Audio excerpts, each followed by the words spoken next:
Welcome to the Deep Dive. Today you've brought us a fascinating stack of sources, all focused on a book that has really moved beyond just fiction. Oh, absolutely. We're talking about Margaret Atwood's 1985 masterpiece, The Handmaid's Tale, a book that feels less like a story and more like, I don't know, an urgent social critique. It's arguably one of the most critical texts of the late 20th century, for sure. And our mission today, looking at this collection of academic and critical sources, is to go beyond just, a simple plot summary. Right. We really want to understand why this narrative is so powerful and why it's lasted. We're going to distill the core insights into its themes, its historical roots, and its, frankly, disturbing plausibility. A multi-layered understanding, that's what we're after. Exactly. And that's our goal for you, to give you the shortcut to being really well-informed, not just about the story, but about the sophisticated arguments around it. You said plausibility. That feels like the right place to start. It's rooted in the author herself. Margaret Atwood, the Canadian powerhouse, born in 1939. She published this in 1985, and it almost instantly hit canonical status. And what's so critical for you, the learner, to grasp right away is how Atwood herself categorizes her work. She has been very, very clear about this. She doesn't call it science fiction. She steadfastly refuses to. Instead, she calls it speculative fiction. And that distinction is everything, isn't it? It's the whole foundation for understanding the book's power. Why is that specific choice of words so important to her? Well, because she grounded the entire fictional world in historical reality. She completely rejects the idea that this is some kind of, technological or alien fantasy. Right. Atwood has explicitly stated again and again that everything that happens in Gilead, every single instance of control, every restriction on women, every punishment, it all draws directly from historical precedents. Or things happening today. Or things happening in present-day political realities. So it's not a story about future inventions, like flying cars or space travel. It's a warning based on past and current human political behavior, just amplified to a terrifying new level. Precisely. The authoritarianism she describes. I mean, look at the details, the stripping of names, the color coding of women, the forced reproductive practices, the public executions. All of it is lifted directly from real-world practices. You can find these things in various puritanical movements, totalitarian regimes, or fundamentalist societies throughout history. The book isn't saying this might happen. It's saying this has happened. This has happened, and here is the roadmap. That grounding in historical reality is what makes the text, even decades later, feel so incredibly acutely relevant. Okay, let's unpack this a bit more, maybe with a geographic focus first. Sure. If this is all rooted in reality, what exactly is the Republic of Gilead, and how did it establish its rules? We need to really set the stage for this oppression. Gilead is a totalitarian society set in the very near future, and this is important. It replaced the existing government of the United States. Not through an evolution. No, not at all. It was a swift, violent, and highly organized coup, a fundamental, radical overthrow, and it was justified by two major societal collapses happening at once. And the sources really emphasize these dual crises. Tell us more about that, because the way they use it is it's ingenious political manipulation. Well, the sources confirm the regime is built on the catastrophe of, first, a huge environmental collapse, and second, a resulting widespread infertility crisis across the entire population. And infertility is the linchpin, isn't it? It's the linchpin. It's presented not just as, a medical problem, but as a kind of divine judgment. A judgment on the moral failures of the society that came before. Our society. Exactly. So the ecological crisis isn't just background detail. It becomes the ultimate political tool to justify completely dismantling all democratic norms. They're using environmental failure to legitimize total authoritarian control. The regime successfully links that ecological collapse to political and moral decay. They use the failures of the past, our present, to legitimize this extreme new reproduction-focused system. And that provides a noble public reason for the state to take control over individual bodies. So the environment itself, it becomes a political weapon. And the physical setting, the geography, reinforces this through symbolic transformation. Familiar landscapes of American liberty and education are suddenly, they're weaponized. That's a key detail the academic sources really focus on. I mean, think about the symbolism of these familiar places. We know Gilead is centered in what was New England. Right. And we get these chilling glimpses of institutions like Harvard University. Now, Harvard, historically it's a pillar of liberal thought, free speech, higher education, and In Gilead. it's transformed. It becomes a center for the regime's military operations and, most brutally, the site of public executions. They call them salvaging. That reversal is just stunning. It shows the sheer scale of the ideological takeover. The very place where knowledge and freedom were supposed to be spread is now a site of extreme control and death. Exactly. And that symbolic contrast, it just reinforces the total nature of the regime's control. It's similar to how they use the border. Right. The fact that the narrator, Offred, and her family tried to escape to Canada. Yes. Canada becomes the symbolic haven of freedom. It highlights the terrifying political geography of this new world. The borders are real, and the difference between life and death can be just a few hundred miles. So within this controlled geography, the regime enforces this chilling, meticulously structured, and deeply dehumanizing social order, especially for women. The structure is absolute, and it's enforced by the ever-present ants. The social classes for women are rigid, non-negotiable, and they're all defined by their uniform and their function. Let's break those down. You have the wives. Right, the wives wear blue, which represents piety and traditional Marian symbolism. They're the spouses of the elite commanders, and they oversee the household. So they have domestic status, but no real power, no legal autonomy. none. Then you have the Marthas, the domestic servants, and they wear this dull green or gray. And they do all the domestic labor, cooking, cleaning. They're valued for their servitude, but they're outside the reproductive system. They're sterile. Right. And then, crucially, you have the handmaids. They wear that distinctive red, which symbolizes fertility, blood, and, in a paradox, both shame and danger. And their only legal function is reproduction, to bear children for the elite couples. They're essentially reduced to walking, talking biological utilities. They are stripped of everything that made them an autonomous person. And the system is designed for total control. I mean, the sources emphasize how women are just systematically stripped of fundamental rights. Absolutely. They can't read, which means they can't access history or critiques of the regime. They can't work outside the home. They can't control money. Which makes them completely economically dependent on the male elite, the commanders. These are not minor restrictions. This is the surgical removal of all the tools of autonomy, freedom, and self-determination. And this control is also enforced internally, isn't it? I mean, even among the oppressed classes, there's a kind of policing element. Oh, absolutely. You have the aunts, like Aunt Lydia.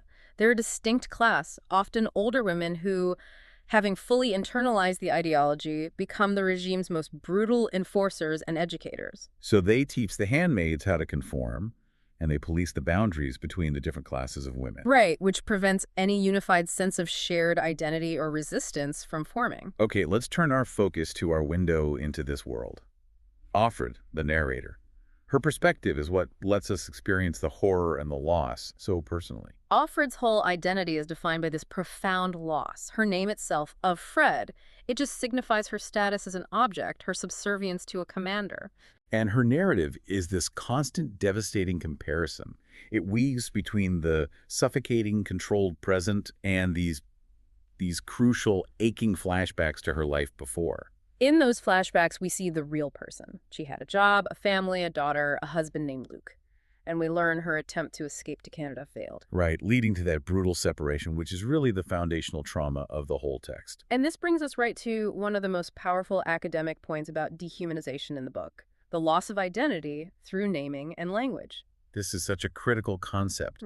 How does the regime weaponize language, specifically to erase the self? By stripping away their personal names. When the regime renames women Offred, Offglyn, of Warren, it effectively erases their personal history, their autonomy, their individuality. The name becomes a label of ownership. And biological function. One source notes that Atwood uses this to show that taking away the name is the first, most fundamental step in stripping away the self. It turns a person into a replaceable commodity. It transforms the private self into a public, fungible asset, just a resource.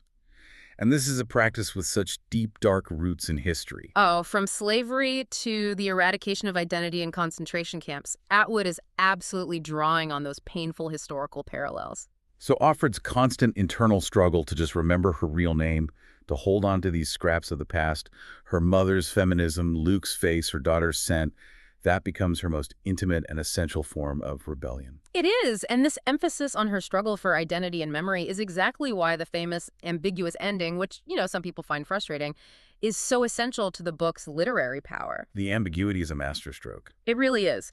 Offred is either rescued by the Resistance Network, Mayday, or she's captured by the secret police, the Eyes, and Atwood just leaves it uncertain.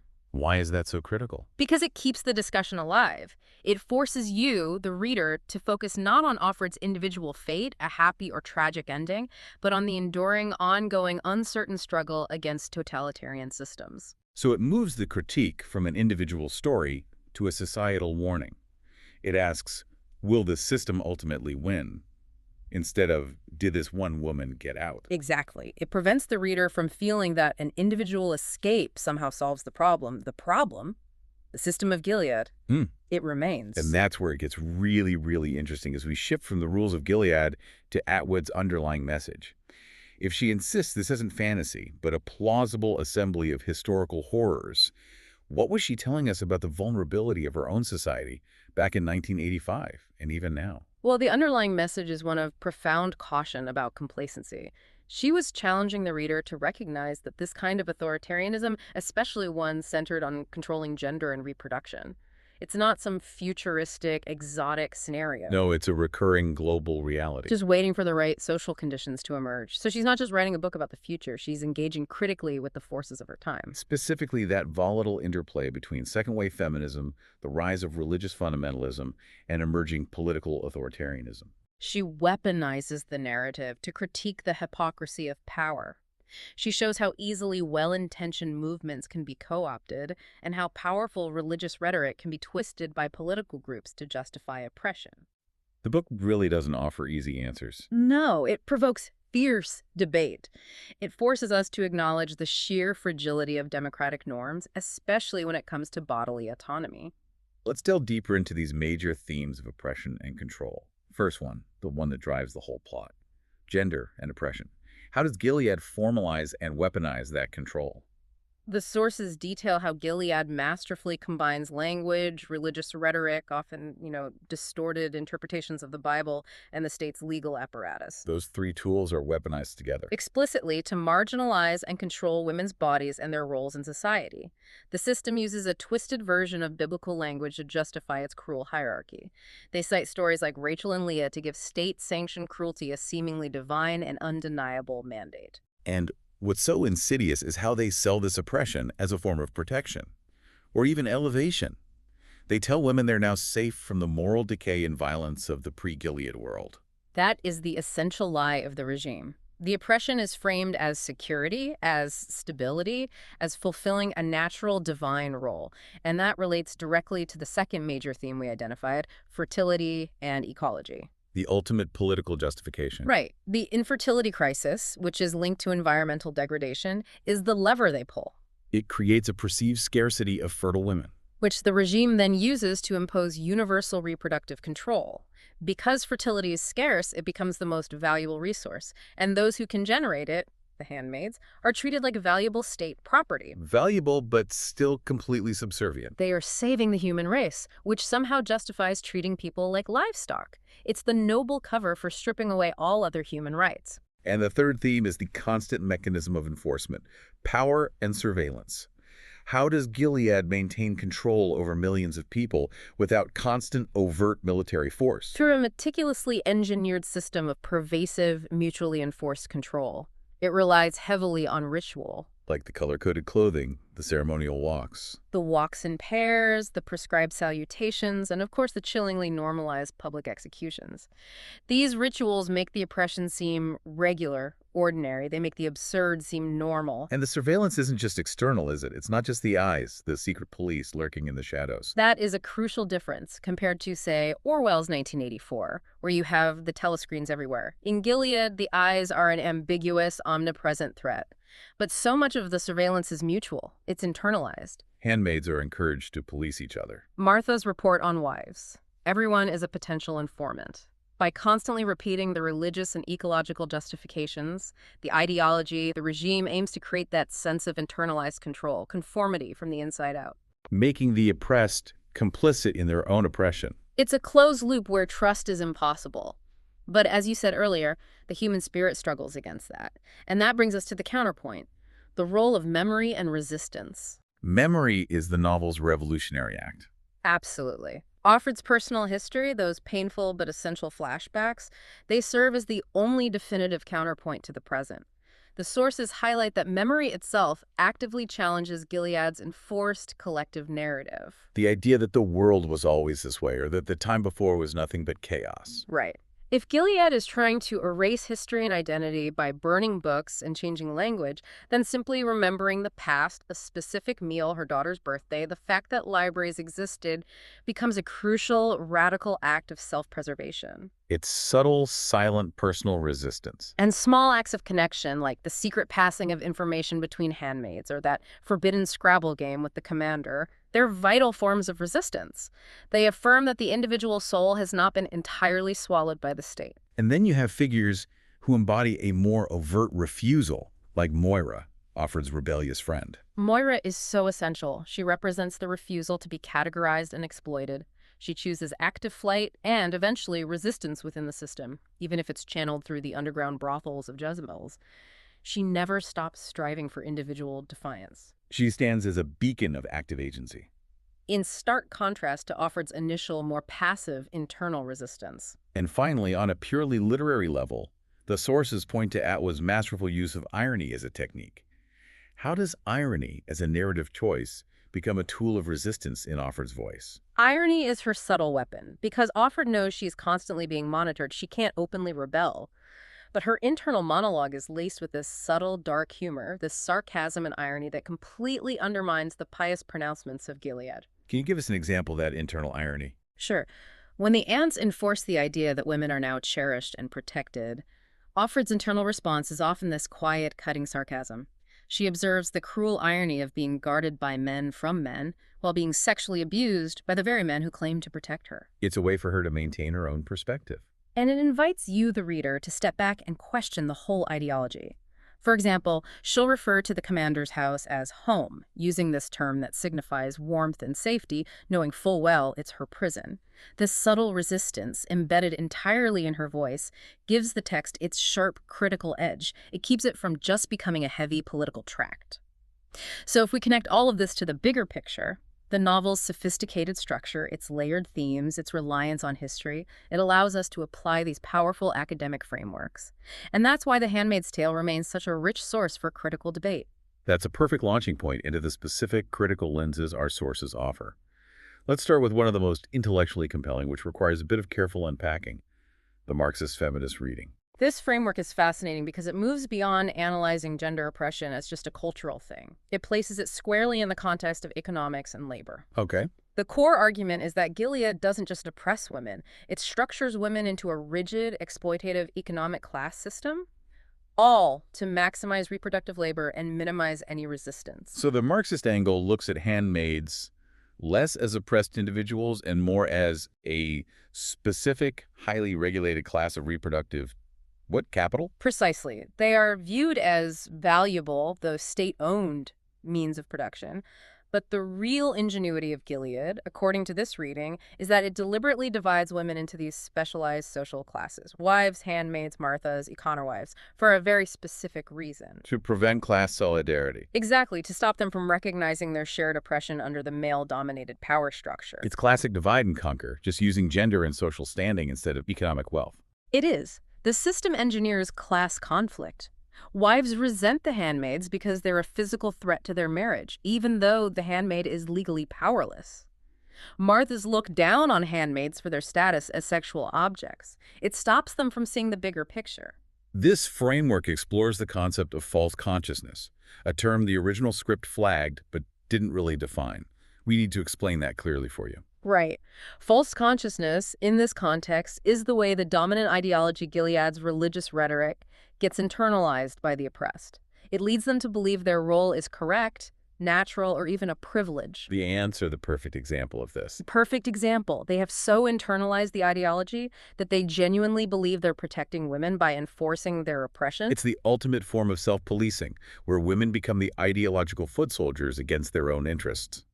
It ensures that any potential rebellion is met with immediate internal censure, often from other women. And this reading also analyzes the handmaid's role as pure labor exploitation.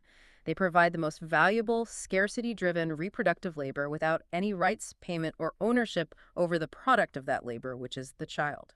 It shows the text functions as a powerful critique of class structures, even within the context of gender oppression. Exactly. Shifting gears a bit, we also have the broader feminist dystopian themes framework, which puts Atwood in conversation with authors like Ursula K. Le Guin. This framework really just reiterates that fundamental focus on patriarchy and reproductive control. It emphasizes how political power, law, and religious dogma are leveraged to completely control women's bodies and identities. And it shows the relevance of the text to modern gender inequality issues globally. The key takeaway is the mechanism itself. Political power doesn't just limit your actions, it legislates ownership over your autonomy. Turning the body into the primary battleground. And speaking of literary comparisons, the sources draw heavily on symbolism and intertextuality, especially the relationship between The Handmaid's Tale and George Orwell's 1984. The comparison is inevitable. They're both foundational totalitarian dystopias. But the intertextuality highlights some really essential differences. Right. Orwell focuses more on state control of information and thought. The physical reality of Big Brother and the telescreens. Atwood, on the other hand, focuses on the state control of biology and reproduction, the physical reality of the body. And the symbolism is a visual language of this control, especially the clothing. Can you break down the symbolic weight of those color codes? Absolutely. The regime uses visual communication for immediate, visible classification. The Handmaid's red is so potent, it's fertility, blood, passion. But also danger, sin, and shame. Trapping them in this constant visual cycle of their biological function. The wives' blue symbolizes purity, piety, and wealth, often drawing on traditional Marian symbolism of the Virgin Mary. It suggests a protected, sacred, but ultimately constrained status. And a Martha's green-gray. It's muted. It signifies labor, utility, invisibility. These colors are a daily reminder to every single person of their exact place and function in Gilead's hierarchy. It's a genius piece of world building because the surveillance is built right into the uniform. You can't move without being identified and categorized. And this constant visual identification reinforces the idea that women aren't people but functional objects. It's incredibly effective social criticism delivered through fashion. And these literary and academic frameworks are precisely what allow the book to persist.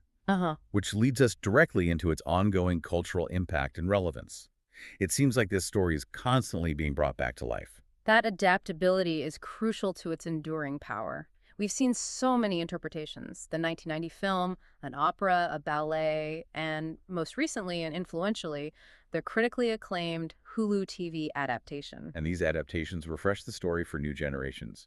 They ensure the themes resonate with whatever social and political anxieties are current. For sure, and unfortunately, the book's relevance often flares up around issues of freedom and censorship, which just illustrates its own core themes. The sources mention a very specific recent flashpoint in Canada. Yes, this is a profound irony. The novel about the systematic removal of rights became a flashpoint in debates about censorship, particularly when the province of Alberta considered removing it from school libraries in 2025. That action, of course, just reinforces the text's central warning about ideological control. So how did Atwood, the author who wrote the book about silenced women, respond when they tried to silence her work? In a typically powerful way. She didn't just issue a press release, she responded with more literature. She published a satirical short story that directly critiqued the whole premise of censorship. That's brilliant. One source described the satire as taking the logic of the censors, who fear a book might corrupt young people, and pushing it to its absurd extreme. It effectively shows that the urge to ban ideas is often based on irrational fear and a desire for control, not genuine protection. She used the very medium they sought to control as her weapon, the ultimate counter-ideology. Exactly. And while the setting is a North American collapse, the book's resonance is truly global. Absolutely. The sources confirm its powerful real-world impact. It's a common reference point for discussing gender-based oppression everywhere. Global activists, including the Nobel Peace Prize laureate Narges Mohammadi, have explicitly cited The Handmaid's Tale as reflecting the systematic struggles against gender-based oppression in Iran and other societies worldwide. It provides a common vocabulary, Terms like Handmaid and Gilead. Right, for discussing the systematic removal of rights and autonomy. It makes these abstract political issues shockingly clear. It's become a global shorthand for the worst-case scenario of patriarchal control. And that is its enduring significance. It allows activists and public figures to connect struggles across continents and cultures, demonstrating that these mechanisms of oppression aren't unique to one region. They're rooted in universal patterns of power abuse. So if we pull back one final time, what does this whole deep dive really show us? Why does this particular 1985 speculative novel matter so profoundly today? It matters because it is a literature of confrontation. It stimulates urgent, necessary debate about the role of literature in confronting real social and political issues before they reach a crisis point. It forces us to ask these non-negotiable questions about rights, autonomy, and power. And perhaps most importantly, it shows us with chilling clarity that political language, religious ideology, and state power can combine, often with astonishing speed, to fundamentally reshape and restrict human lives. Turning freedom into history almost overnight. It also demonstrates that the biggest threats don't come from spaceships or robots, but from human institutions and the manipulation of existing social anxiety. Precisely. It's a warning about the fragility of the very systems we take for granted. We've covered a tremendous amount of ground in this deep dive. From Atwood's commitment to grounding her fiction in historical realism to the strategic use of class division among women to fracture potential solidarity. And the vital private role of memory and irony as these foundational forms of resistance. Right, and this raises an important final thought for you, the listener. When we analyze the specific academic angles, the Marxist feminist analysis, the use of irony as a narrative weapon, the connection between ecological crisis and political takeover, it shows something really important. It shows that The Handmaid's Tale functions not just as a cautionary warning, but as a kind of intellectual toolkit. A toolkit. Yeah, it gives us a critical language to analyze contemporary power structures and spot that creeping authoritarianism before it takes root. It demands vigilance from us. We've talked so much about the importance of memory in Offred's resistance. It's her only personal weapon against the regime's efforts to erase her. So consider this as you move forward. If Gilead's goal is to strip away identity and history, what small everyday acts of memory or historical awareness in our own lives are our crucial defenses? Whether it's preserving family stories, questioning the official political narrative, or simply committing to lifelong reading. All of those are crucial defenses against that creeping threat of authoritarianism, right? Knowledge of history and the simple insistence on retaining your own personal narrative, that is power. It is the absolute antithesis of the false consciousness Gilead sought to impose. That self-knowledge is our safeguard. We've given you the tools and the framework to continue this analysis. We really encourage you to use the analytical tools we talked about, the academic frameworks, the specific historical parallels, to explore the critical sources on your own and continue your deep dive into the disturbing plausibility of dystopia. Until next time, keep reading, keep thinking, and keep asking those urgent questions. Subscribe to the Timeless Tales podcast. Your stories, your time.